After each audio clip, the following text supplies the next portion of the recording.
Hi guys, welcome to our YouTube channel. आज हम polity के पहला लेक्चर को देखेंगे, जिसमें मेकिंग ऑफ द कॉन्स्टिट्यूशन हम पढ़ाएंगे। इसमें सबसे पहला क्या है, कैबिनेट मिशन 1946 में। कैबिनेट मिशन कब आया? तो 1946 में। तो 1946 में ये आया किसके समय में? Viceroy Lord vowel. हम जानते हैं कि जो ईस्ट इंडिया कंपनी का शासन हुआ उसमें गवर्नर बने सबसे पहले, फिर उसी को गवर्नर जनरल के रूप में बताया गया। और फिर जब ब्रिटिश गवर्नमेंट खुद कंट्रोल किया इंडिया पर, तो उस समय जो पद बनाया उसको हम कहते हैं वायसराय। वे लोग वायसराय के नाम से उसको इंडिकेट किए, इसलिए उसको हम लोग वायसराय के नाम से पढ़ते हैं। तो सबसे पहला कैबिनेट मिशन जो 1946 में आया था, उसके मेंबर्स कौन कौन थे? मुख्य मेंबर। तो मुख्य मेंबर थे स्टेफर्ड क्रिप्स सबसे पहला। और दूसरा कौन थे? Patrick Lawrence. तीसरा कौन थे? एवी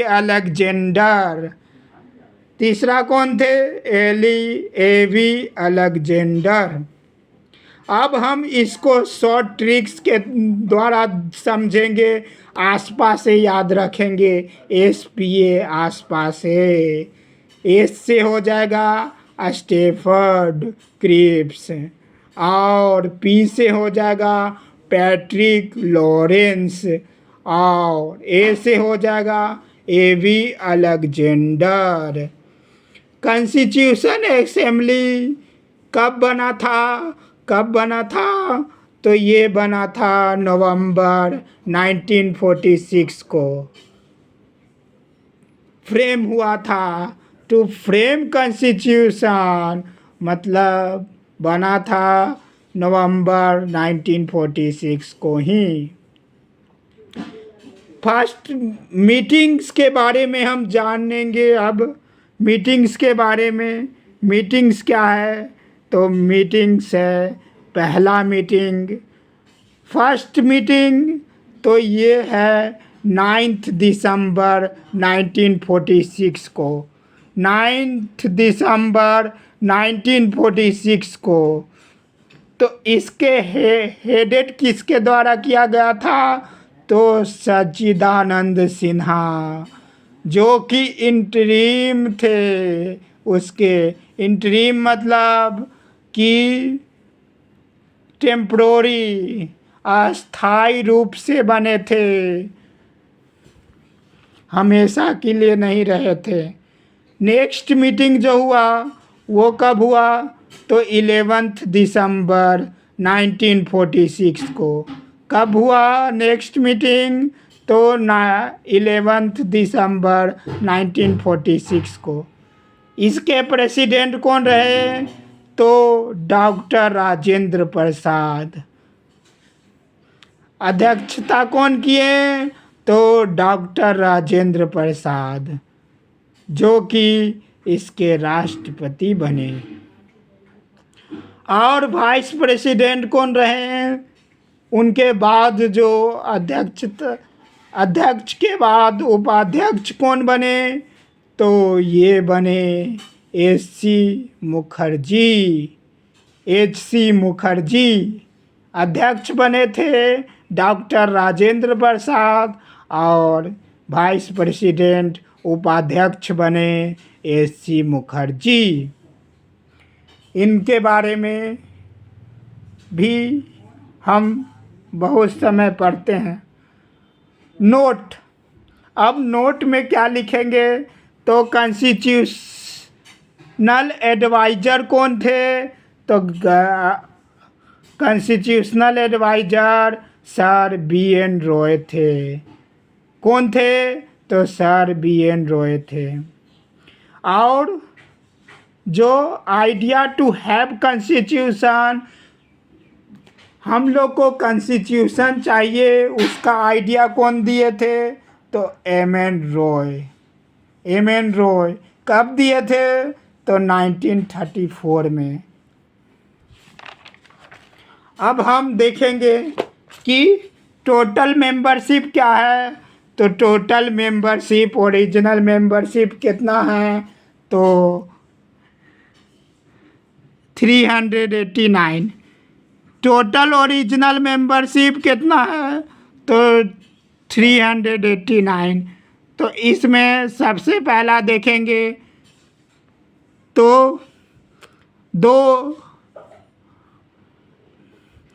इसको डिवाइड करेंगे दो जगह।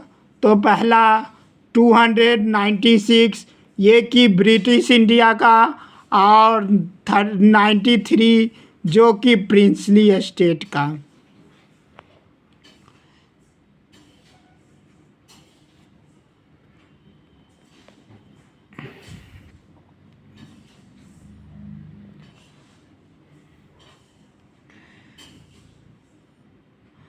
और ब्रिटिश इंडिया में किसको देखेंगे? तो ब्रिटिश इंडिया में 292 जो है ब्रिटिश प्रोविंस से, और जो 4 बच जाता है वो क्या है?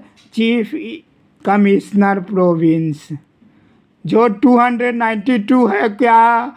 तो ब्रिटिश प्रोविंस है, जो ब्रिटिश के अंदर, और जो चीफ कमिश्नर के अंदर प्रोविंस था वो 4 प्रोविंस।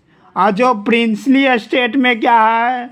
रिमेन्ड अनफिल्ड, वो लोग फील्ड नहीं किए थे क्योंकि वो लोग कॉन्स्टिट्यूशनल असेंबली से बाहर रह गए थे, अपने आप को रख लिए थे। Stay away from constitutional assembly, अपने आप को बाहर रख लिए थे। फिर चीफ कमिश्नर प्रोविंस में हम जानेंगे कि कौन कौन थे। तो दिल्ली, अजमेर, मेरवाड़ा, कुर्ग और ब्रिटिश बलूचिस्तान, ये सब 4 जो थे चीफ कमिश्नर प्रोविंस थे। सीट जो अलॉट किया गया था वो प्रोपोर्शनल किसका था? तो प्रोपोर्शनल था पॉपुलेशन के रिस्पेक्टिव में। जितना पॉपुलेशन था उसके अनुसार से सीट को एलोकेट कर दिया गया था। ये जो एलोकेशन था उसका रफली अराउंड था ratio of 1 to a million। Ratio क्या था? 1 to a million। Her 1 million population में 1 रिप्रेजेंट करते थे। सीट डिस्ट्रीब्यूट किसके किसके बीच में किया गया था? 3 के बीच में, एक मुस्लिम, एक सिख और एक जनरल।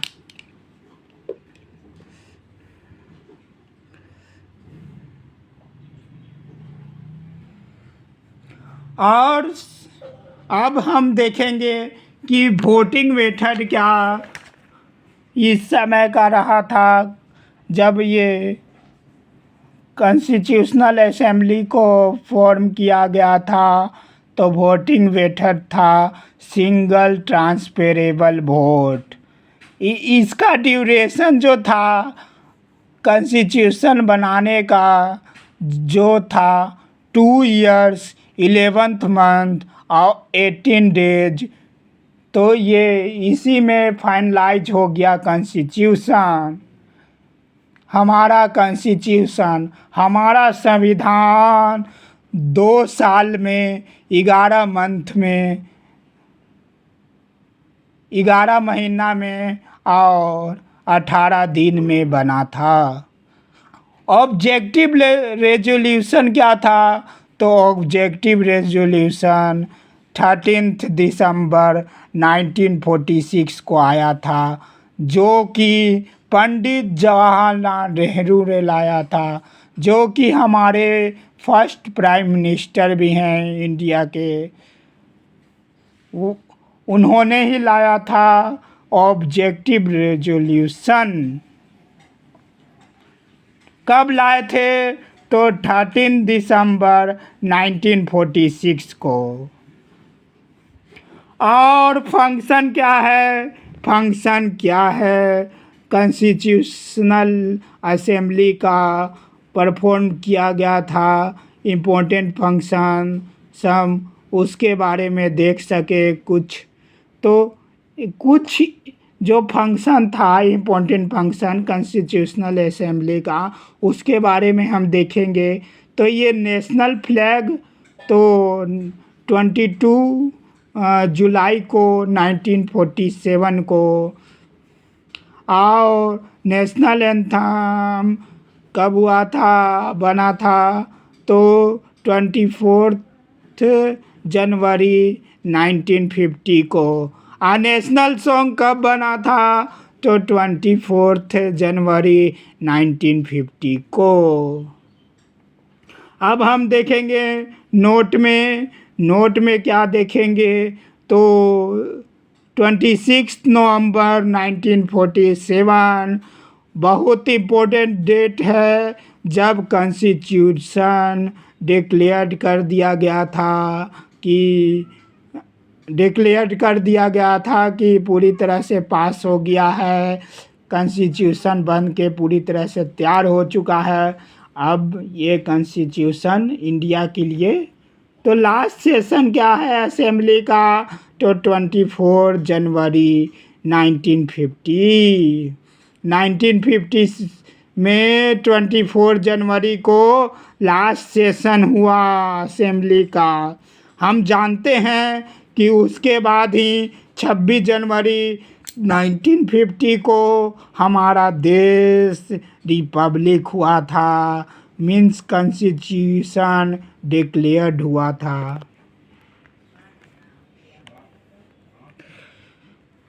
इम्प्लीमेंट हुआ था, तो उसी दिन को हम लोग रिपब्लिक डे के तौर पर मनाते हैं, क्योंकि जब से हमारा अपना कानून बन गया। टोटल एक्सपेंडिचर ये कॉन्स्टिट्यूशन को बनाने में कितना लगा था? तो 63,96,729 लगा था।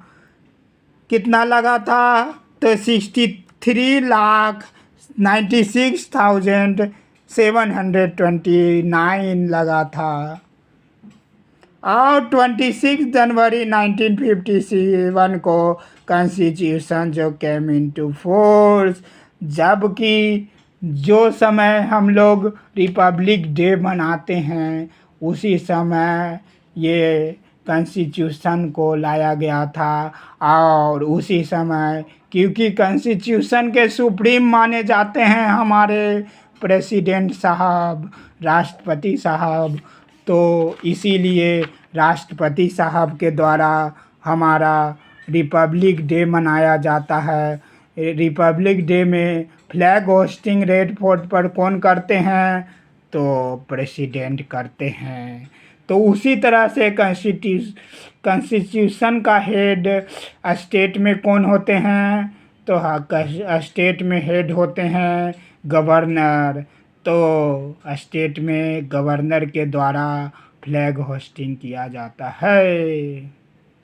इसके साथ हम आज की लेक्चर को समाप्त करते हैं। Thank you everyone. Thanks for watching.